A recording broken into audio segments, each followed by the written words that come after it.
Good morning students. Next video के साथ मैं पप्पू खान। आज हम बात करेंगे, नेक्स्ट चैप्टर की बात करेंगे और उस चैप्टर का नाम है परमाणु सिद्धांत, तत्वों का आवर्ती वर्गीकरण एवं गुणधर्म। चैप्टर का नाम क्या है? परमाणु सिद्धांत, तत्वों का आवर्ती वर्गीकरण एवं गुणधर्म। इसके बारे में डिस्कस करेंगे हम। तो यहाँ पर सबसे पहले हम बात कर लेते हैं परमाणु सिद्धांत से पहले पदार्थ के बारे में बात कर लेते हैं। तो पदार्थ होता है, उसके बारे में क्या धारणाएं थी प्राचीन काल में और वर्तमान काल में कि पदार्थ की संरचना से संबंधित क्या धारणाएं चल रही थी। तो हम बताते हैं अभी यहाँ पर सबसे पहले हम बात करते हैं महर्षि कणाद के बारे में बात करते हैं। किसके बारे में बात करते हैं? महर्षि कणाद के बारे में। महर्षि कणाद ये भारतीय ऋषि है, एक ऋषि महात्मा है जिसे क्या कहा गया? महर्षि कणाद कहा गया है। इस महर्षि कणाद ये बोलते हैं कि पदार्थ जो होता है, पदार्थ का सबसे छोटा सा छोटा जो कण होता है, पदार्थ का सबसे छोटा सा छोटा जो कण होता है उसे परमाणु कहा जाता है। क्या कहा जाता है? परमाणु। यानी कि ये क्या कहते हैं? पदार्थ का सूक्ष्मतम कण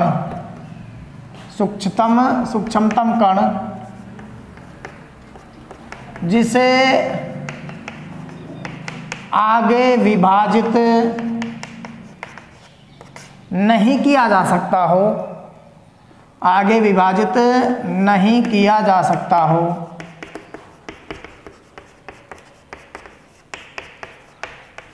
उसे परमाणु नाम दिया, परमाणु नाम दिया।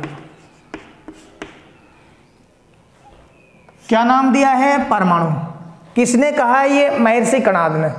महर्षि कणाद ये कहते हैं कि पदार्थ को अगर लगातार छोटे से छोटे टुकड़ों में डिवाइड करते जाएं, विभाजित करते जाएं, तो लास्ट में एक ऐसा कण प्राप्त होगा जिसको आगे विभाजित नहीं किया जा सकता है। उस कण को महर्षि कणाद ने क्या कहा है? परमाणु कहा है। क्या कहा है? परमाणु।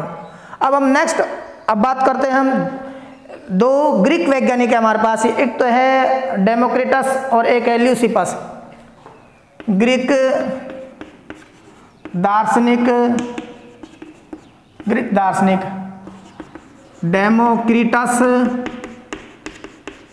डेमोक्रिटस एवं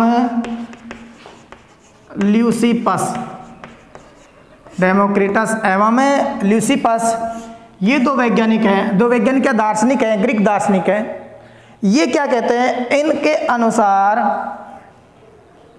मतलब अविभाजनशील कण, पदार्थ का अविभाजनशील कण, पदार्थ का अविभाजनशील कण क्या कहलाता है? परमाणु कहलाता है। अविभाजनशील कण क्या कहलाता है? परमाणु। देखो इन्होंने एक शब्द दिया है परमाणु के लिए, एटम। क्या दिया है? एटम। ये जो एटम जो शब्द है ये एटोमिया से बना है। एटोमिया किससे बना है? ये एटोमिया। और एटोमिया का मतलब होता है अविभाजनशील। क्या होता है? जिसे आगे विभाजित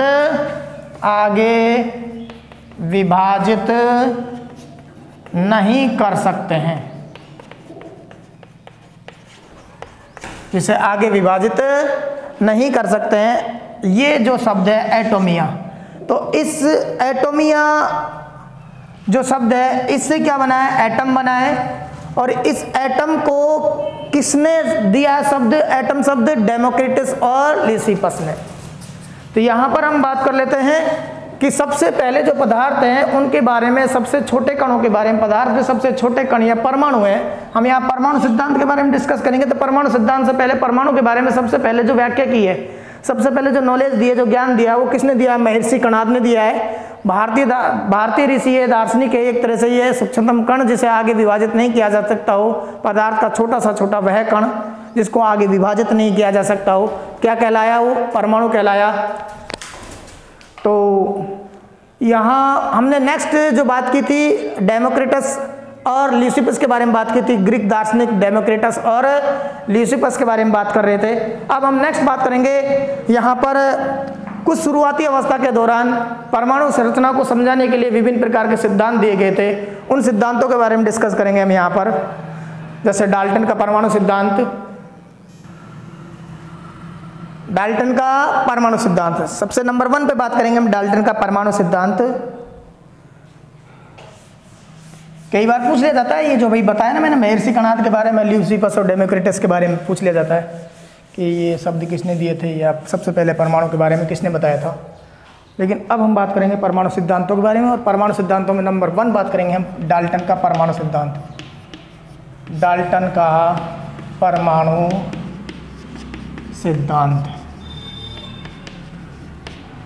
ये एग्जाम में पूछा जाता है अक्सर कि डाल्टन का परमाणु सिद्धांत की विशेषताएं लिखिए।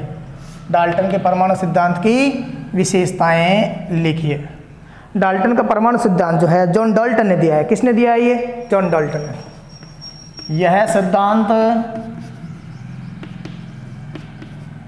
जॉन डाल्टन ने दिया। किसने दिया है? ये जॉन डाल्टन ने दिया। अब इसका आधार क्या है? आधार, इस सिद्धांत का जो आधार बताया गया है वो सिद्धांत का आधार बताया गया रासायनिक संयोजन, द्रव्यमान संरक्षण और निश्चित अनुपात। रासायनिक संयोजन, रासायनिक संयोजन, द्रव्यमान संरक्षण नियम और निश्चित अनुपात का नियम। निश्चित अनुपात का नियम, रासायनिक संयोजन का नियम, द्रव्यमान संरक्षण का नियम और निश्चित अनुपात का नियम। ये देखेगा जो रासायनिक संयोजन क्या कहता है। रासायनिक संयोजन के अंदर क्या बताया जाता है कि जो तत्व परमाणु होते हैं उनमें जो रासायनिक रूप से संयोग करते हैं वो परमाणु भाग लेते हैं। क्या लिखते हैं? परमाणु आपस में क्या करते हैं? रासायनिक संयोजन का कार्य करते हैं। किसका कार्य करते हैं? परमाणु क्या करते हैं? रासायनिक संयोजन का कार्य करते हैं। नेक्स्ट, द्रव्यमान संरक्षण का नियम क्या कहता है कि द्रव्यमान जो है वो निश्चित होता है। किसी भी रासायनिक अभिक्रिया के अंदर जो द्रव्यमान का मान होता है वो कैसा होता है? निश्चित बना होता है, अभिक्रिया से पहले भी और अभिक्रिया के बाद भी। नेक्स्ट, निश्चित अनुपात का नियम, कोई भी यौगिक तत्व है, कोई भी यौगिक परमाणु है, कोई भी यौगिक है या कोई पदार्थ है, उसके अंदर तत्व परमाणु जो होते हैं वो एक निश्चित अनुपात में पाए जाते हैं। जैसे कि हम बात करें यहाँ पर, एक एग्जाम्पल दें हम यहाँ पर, जैसे जल है। क्या है? जल। अब ये जल जो है, चाहे समुद्री जल हो या नदी का जल हो या पानी कुएं का जल हो या नलकूप का जल हो, किसी का भी जल हो, इसमें जो इसका जो फॉर्मूला है हमारे पास वो क्या है? H2। और H2O के अंदर, जल के अंदर जो हाइड्रोजन और ऑक्सीजन का अनुपात है वो कैसा अनुपात है? 2:1। सदैव हमेशा हमेशा जो जल होता है उसके अंदर जो हाइड्रोजन और ऑक्सीजन का जो अनुपात पाया जाएगा वो कैसा पाया जाएगा? 2:1। अब जैसे मान लें NH3 गैस है हमारे पास, ये किसी भी विधि से बनाई गई हो, कैसे भी प्राप्त की गई हो, यहाँ पर जो NH3 अमोनिया गैस है इसके अंदर नाइट्रोजन और हाइड्रोजन का जो अनुपात होगा वो हमेशा 1:3 होगा। तो इसे कहते हैं निश्चित अनुपात का नियम। द्रव्यमान संरक्षण का नियम हम बताया अभी कि द्रव्यमान का मान क्या होता है? निश्चित होता है। इसे न तो नष्ट किया जा सकता है, न ही इसको निर्मित किया जा सकता है, अपितु एक रूप से दूसरे रूप में इसको बदला जा सकता है। रासायनिक संयोजन के अंदर विभिन्न प्रकार के पदार्थों के अंदर जो परमाणु होते हैं आपस में संयोग करते हैं, रासायनिक यौगिकों का निर्माण करते हैं। तो ये रासायनिक संयोजन का नियम हुआ। इन के आधार पर क्या है? डाल्टन क्या कहता है? परमाणु की कुछ विशेषताएं बता देता है। परमाणु की क्या बताता है? कुछ विशेषताएं बताता है। और उनमें परमाणु की विशेषताओं में ये जो है वो किस प्रकार विशेषता बताता है उनको हम डिस्कस करेंगे यहाँ पर। नंबर 1, 2, 3, 4, 5, 6 इस प्रकार। पहली विशेषता क्या बताता है कि पदार्थ होता है वो छोटे छोटे कणों से मिलकर बना होता है। विशेषताएं, पदार्थ जो होता है, पदार्थ छोटे छोटे कणों से मिलकर बना होता है।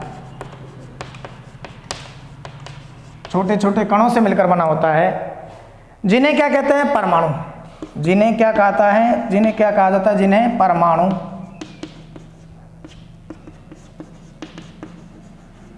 कहा जाता है। क्या कहा जाता है? एटम कहा जाता है। नंबर 2, परमाणु क्या होता है? अविभाज्य होता है। परमाणु अविभाज्य होते हैं। अविभाज्य होते हैं यानी कि परमाणु को आगे विभाजित नहीं किया जा सकता है। यानी कि सबसे छोटे कण होते हैं, सूक्ष्मतम कण का बोल सकते हैं इनको, सूक्ष्मतम कण बोल सकते हैं, सबसे स्मॉलेस्ट, या हम कह सकते हैं स्मॉलेस्ट पार्टिकल्स बोल सकते हैं इनको हम।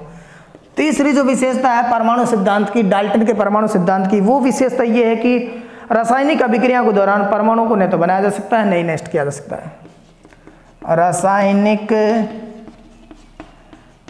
अभिक्रियाओं के दौरान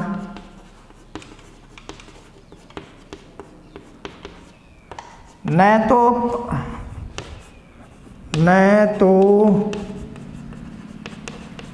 परमाणु को बनाया जा सकता है, न तो परमाणु को बनाया जा सकता है और न ही नष्ट किया जा सकता है, नहीं नष्ट किया जा सकता है।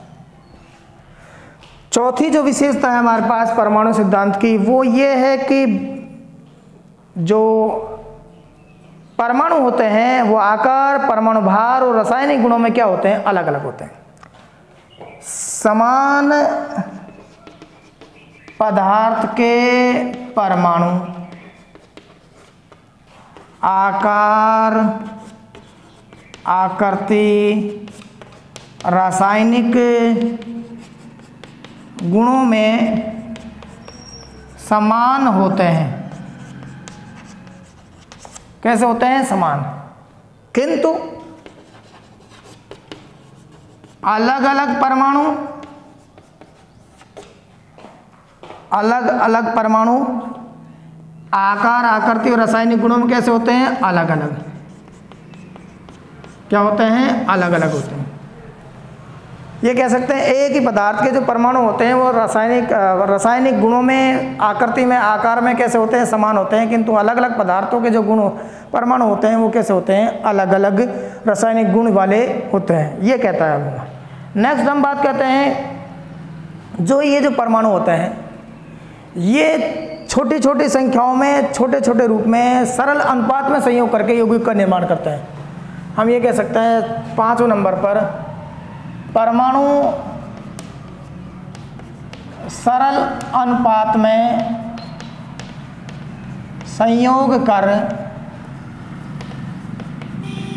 यौगिक बनाते हैं। सरल अनुपात में क्या करते हैं, संयोग कर क्या बनाते हैं, यौगिक का निर्माण करते हैं। नेक्स्ट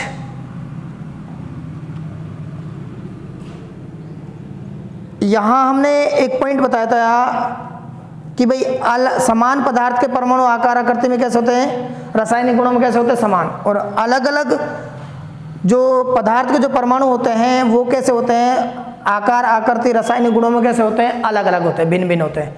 तो ये छठा पॉइंट भी मान सकते हैं, इसको हम यहाँ 5वें पॉइंट मान सकते हैं। तो कुल मिला के बात ये, डाल्टन जो है वो ये कहता है परमाणु के बारे में कि पदार्थ का छोटा सा छोटा कण जो होता है वो क्या कहलाता है, परमाणु कहलाता है। पदार्थ जो होते हैं छोटे छोटे कणों से मिलकर बने होते हैं, जिन्हें क्या कहते हैं, परमाणु कहते हैं। परमाणु विभाजनशील कण होता है जो को आगे विभाजित नहीं किया जा सकता। नेक्स्ट, रासायनिक अभिक्रिया के दौरान न तो परमाणु को बनाया जा सकता है और न ही परमाणुओं को क्या किया जा सकता है, नष्ट किया जा सकता है। समान पदार्थ के जो परमाणु होते हैं आकार, आकृति, रासायनिक गुणों में कैसे होते हैं, समान होते हैं, जबकि अलग अलग पदार्थ के जो परमाणु होते हैं रासायनिक गुणों में, आकार, आकृति में कैसे होते हैं, अलग अलग होते हैं। और एक बात यह है कि भाई जो परमाणु होते हैं वो छोटी संख्याओं में सरल अनुपात में क्या है, संयोग करके यौगिकों का निर्माण करते हैं। इस प्रकार डाल्टन क्या होता है, परमाणु सिद्धांत को समझाने का कोशिश करता है, परमाणु सिद्धांत के द्वारा परमाणु की संरचना को एक्सप्लेन करता है। नेक्स्ट हम बात करेंगे थॉमसन का परमाणु सिद्धांत। किसके बारे में बात करेंगे, थॉमसन का परमाणु सिद्धांत। तो यहाँ हमने बात की, नेक्स्ट बात कर रहे हैं हम थॉमसन के परमाणु सिद्धांत के बारे में बात कर रहे हैं। जैसे ही इलेक्ट्रॉन प्रोटॉन की खोज हुई है, जैसे ही किसकी खोज हुई है, इलेक्ट्रॉन प्रोटॉन की खोज हुई है, तो 1898 में, कब, 1898 में यहाँ पर सर जे थॉमसन था, sir J Thomson, sir J Thomson. इसने क्या है परमाणु सिद्धांत दिया, और क्या कहा इन्होंने परमाणु सिद्धांत, इसके परमाणु सिद्धांत के अनुसार इन्होंने क्या बताया कि जो परमाणु होता है वो सूक्ष्म कण होता है, एक गोला होता है, सूक्ष्म गोला होता है, धनावेशित गोला होता है। कैसा होता है? सूक्ष्म धनावेशित गोला होता है जिसके अंदर समान मात्रा में ऋणावेश वितरित होता है। थॉमसन क्या कहता है परमाणु संरचना के बारे में? जैसे ही इलेक्ट्रॉन प्रोटॉन खोज हुई, इलेक्ट्रॉन और प्रोटॉन, इलेक्ट्रॉन और प्रोटॉन। अब ये इलेक्ट्रॉन प्रोटॉन, इलेक्ट्रॉन क्या होता है? ऋणावेशित, और ये क्या होता है? धनावेशित। जब इलेक्ट्रॉन प्रोटॉन की खोज हो गई तो उसके पश्चात 1898 में सर जे थॉमसन ने परमाणु संरचना को समझाने के लिए एक सिद्धांत दिया, एक मॉडल दिया। उस सिद्धांत का नाम था थॉमसन का परमाणु सिद्धांत। इस थॉमसन क्या कहता है कि जो परमाणु होता है वो सूक्ष्म गोले के समान, धनावेशित गोले के समान होता है। इसके अनुसार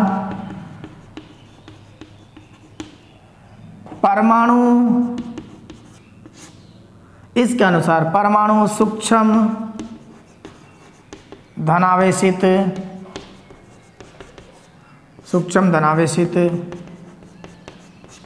गोले के समान संरचना है। किसके समान है? धनावेशित गोले के समान संरचना है, जिसमें समान रूप से ऋणावेशित कण वितरित रहते हैं, या समान रूप से ऋणावेशित भाग पाया जाता है। ठीक, इसे तरबूज मॉडल भी कहा गया। क्या कहा गया? तरबूज मॉडल। इसे प्लम पुडिंग मॉडल भी कहा गया, प्लम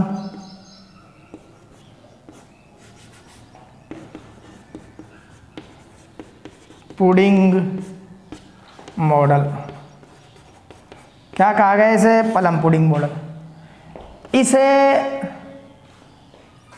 बूंदी के लड्डू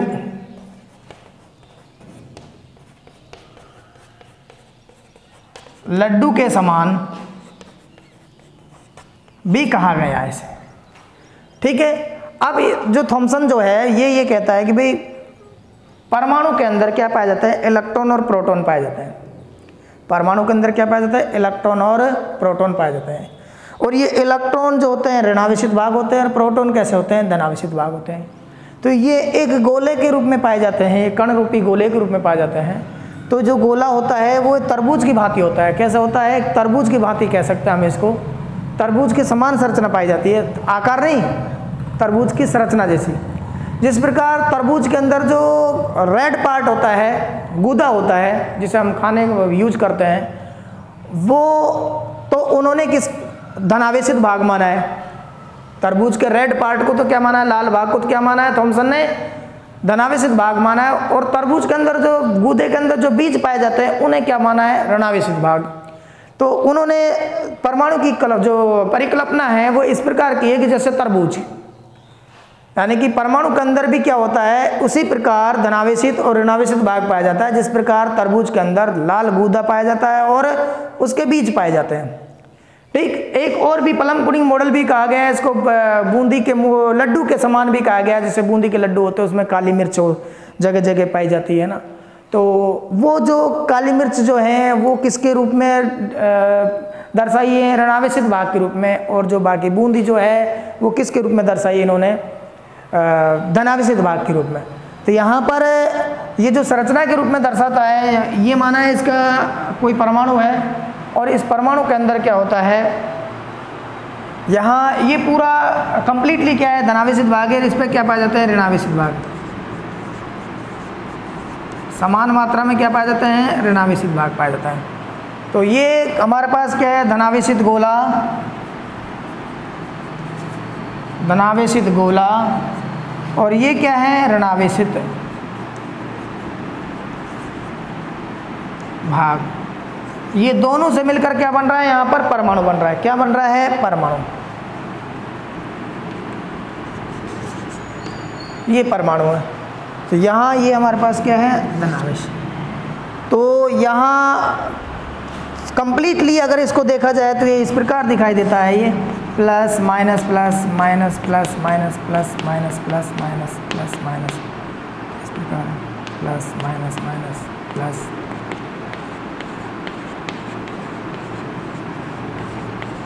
समान मात्रा में क्या होते हैं, यहाँ पर क्या उपस्थित पाए जाते हैं, धनावेशित पाए जाते हैं, भाग पाए जाते हैं, ऋणावेशित भाग पाए जाते हैं। तो ये संपूर्ण जो पार्ट है हमारे पास, ये संपूर्ण पार्ट है। ये जो गूदा पार्ट है, ये गूदा पार्ट तो क्या है, धनावेशित भाग, और बाकी क्या है, ये ऋणावेशित पार्ट। क्या पाया जा रहा है, ऋणावेशित। ये तरबूज मॉडल के रूप में इसको दर्शाया गया है। तो ये कहने का मतलब है। अब देखिएगा इस मॉडल की कुछ कमियां रह गई है। कमियां क्या है भाई, ये मॉडल ये नहीं बता पाता कि ये जो धनावेशित भाग है और ऋणावेशित भाग है, इसकी निश्चित जगह क्या है परमाणु के अंदर। ठीक है, इसको नहीं बता सका। ये इतना जरूर बताता है कि धनावेशित और ऋणावेशित भाग कैसे समान मात्रा में पाए जाते हैं। ये एक उदासीन परमाणु की तरह बिहेव करता है, उदासीन कण की तरह कार्य करता है। किसकी तरह कार्य करता है, ये एक तरह से उदासीन कण के रूप में पाया जाता है परमाणु, जिसमें धनावेशित और ऋणावेशित भाग समान मात्रा में पाया जाता है। लेकिन कैसे पाए जाते हैं, निश्चित जगह को ये स्पष्ट नहीं कर पाता है। और इसी कमी को दूर करने के लिए आगे हम बात करते हैं रदरफोर्ड का परमाणु मॉडल। किसके बारे में बात करते हैं, रदरफोर्ड का परमाणु मॉडल के बारे में बात करते हैं। रदरफोर्ड का स्वर्ण पत्र प्रयोग, जे थॉमसन ने परमाणु मॉडल के बारे में बताया था। उसने ये बताया था कि जो परमाणु होता है उसमें इलेक्ट्रॉन और प्रोटॉन होते हैं, वो समान मात्रा में वितरित रहते हैं। तो इसी को आगे बढ़ाते हुए उसने देखा, किसने, रदरफोर्ड ने एक प्रयोग किया, स्वर्ण पत्र प्रयोग, गोल्ड फॉइल प्रयोग बोलते हैं इसको, gold foil experiment, gold foil experiment बोलते हैं। रदरफोर्ड ने क्या किया, एक स्वर्ण पत्र लिया और स्वर्ण पत्र झिल्ली ली, और उस झिल्ली की जो मोटाई थी वो हमारे पास कितनी थी, 10⁻⁷ मीटर या 100 mm, इतनी पतली झिल्ली ली। और उस पतली झिल्ली पर क्या है, अल्फा कणों की बौछार की। उस पतली झिल्ली पर क्या है, अल्फा कणों की बौछार की। उस बौछार करने के लिए उन्होंने इस प्रकार दिखाए गए एपरेटस सेटअप किया, जिस प्रकार दिखाए गए चित्र अनुसार उन्होंने एक उपकरण सेट किया। एक वृत्ताकार पर्दा लिया, एक वृत्ताकार पर्दा लिया जिसे जिंक सल्फाइड से लेपित कर दिया, और उसके अंदर क्या रखा गया, स्वर्ण पत्थर को रखा गया, स्वर्ण झिल्ली को रखा गया, सोने की झिल्ली को रखा गया, और उस झिल्ली पर अल्फा कण स्रोत से अल्फा कणों की बम्बार्ड किया गया, बौछार की गई। ये जो अल्फा कण है ये उच्च ऊर्जा वाले थे, उच्च ऊर्जा वाले कण थे। ये कैसे कण थे, उच्च ऊर्जा वाले कण थे। जब अल्फा कणों को इस स्वर्ण पत्र पर, इस पतली झिल्ली पर डाला गया, तो रदरफोर्ड क्या ऑब्जर्व करते हैं, रदरफोर्ड का जो प्रेक्षण है वो क्या है, यहाँ पर एक जिंक सल्फाइड को इसलिए लगाया गया है जो चमक उत्पन्न होने के लिए।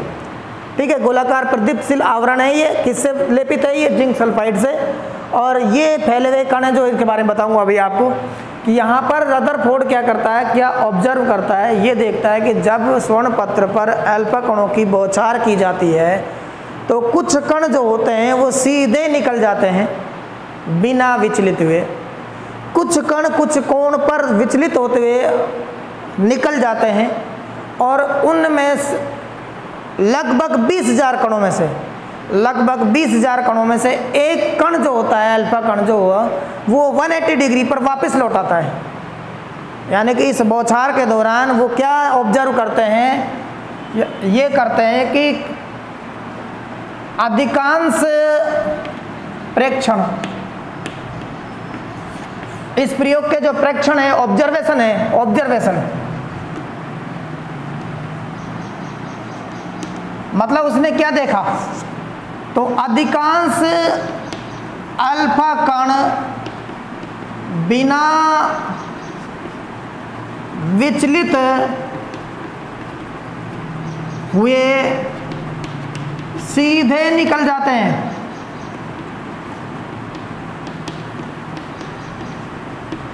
बिना विचलित हुए क्या हो जाते हैं? सीधे निकल जाते हैं। कुछ अल्फा कण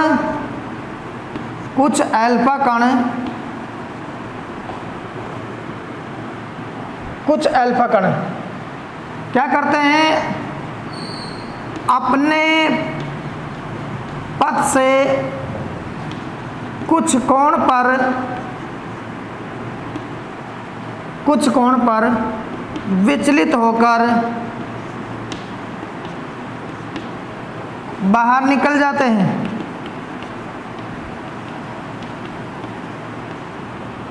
तीसरा ऑब्जर्वेशन, लगभग 20,000 कणों में से एक अल्फा कण 180 डिग्री कोण पर पुनः लौट आता है।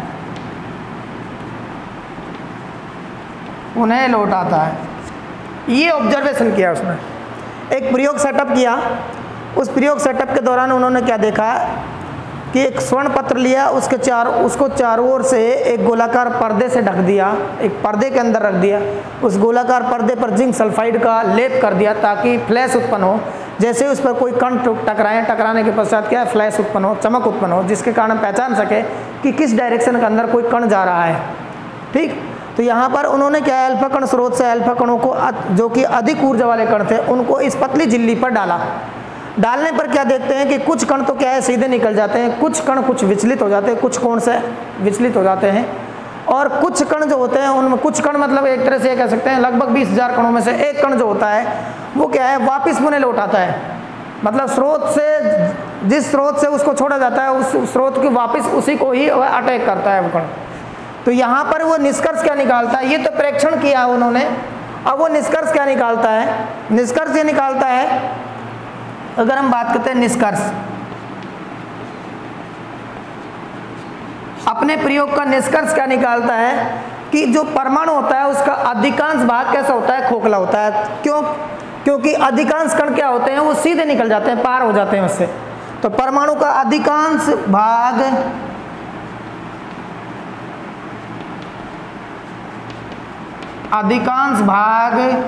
खोखला होता है। परमाणु का अधिकांश भाग कैसा होता है, खोखला होता है, जिससे जो अल्फा कण होते हैं वो सीधे निकल जाते हैं, ठीक है, बिना टकराकर। दूसरा प्रेक्षण क्या है कि कुछ कण अपने पथ से कुछ कोण पर विचलित हो जाते हैं।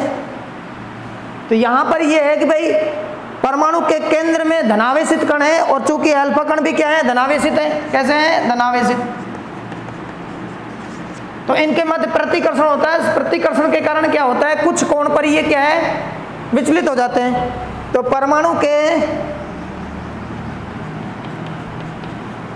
केंद्र में धनावेशित स्थित होता है।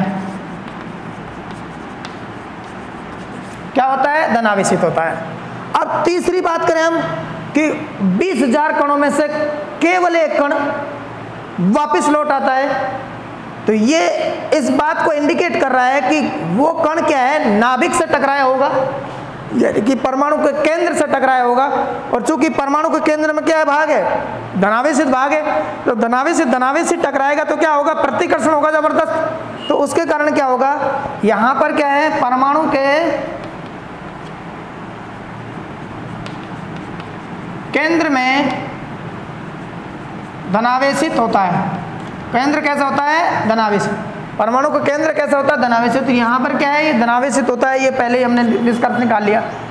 तो एक और बात एक ऑब्जर्व की इसने, रदरफोर्ड ने इसके लिए, इस प्रयोग के दौरान जो भी 20,000 कणों में से, उसने ऐसा सोचा है कि कोई एक तोप का गोला है, वो टिश्यू पेपर से टकरा रहा है, टकरा कर वापस लौट आ रहा है।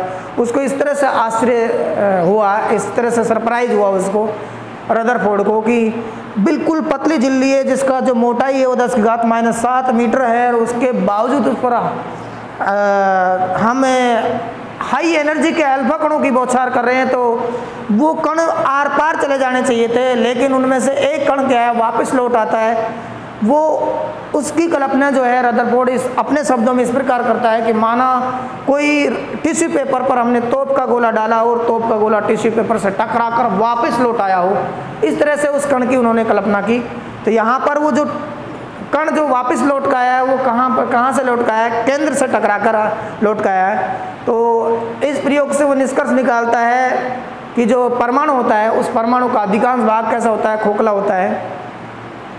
परमाणु के कुछ भाग में ऋणावेशित भाग पाए जाते हैं, जो कि जिनके कारण क्या है अल्फा कण जो होते हैं, धनावेशित कण होते हैं, वो क्या करते हैं आकर्षित होते हैं। और तीसरा जो निष्कर्ष निकालता है वो निष्कर्ष निकालता है कि परमाणु के केंद्र में क्या होता है, धनावेशित भाग होता है, जिसके कारण क्या है वो कण अल्फा कण टकराकर वापस लौट आता है। इस प्रकार यहाँ पर एक डायग्राम बनाऊंगा मैं आपको। ये जो डायग्राम है हमारे पास, ये परमाणु है, ये इसका नाभिक है। यहाँ पर बहुत से कण जो हैं सीधे निकल रहे हैं, बहुत से कण क्या होते हैं सीधे निकल रहे हैं इधर से। ये अल्फा कण है। यहाँ पर कुछ कण जो है, यहाँ पर कुछ कण जो हैं वो प्रतिकर्षित हो रहे हैं, ठीक, और कुछ कण जो हो रहे हैं जो हमारे पास वो वापस लौट रहा है। उसमें से एक कण जो है, तो ये जो है ये तो सीधे निकल रहे हैं, ये क्या हो रहे हैं प्रतिकर्षित हो रहे हैं, ठीक है। और ये क्या है हमारे पास वापस 180 डिग्री कोण पर लौट रहा है वापस। तो ये हमारे पास क्या है परमाणु और अल्फा कण, परमाणु और अल्फा कण। अल्फा कणों की बौछार की जा रही है, तो उनमें से अधिकांश कण तो क्या सीधे निकल रहे हैं, कुछ ऋणावेशित भाग के कारण आकर्षित हो रहे हैं, जिसके कारण वो कुछ कोण पर विचलित हो जाते हैं, और कुछ कण जो होते हैं वो नाभिक से टकराकर पुनः वापस लौट आते हैं।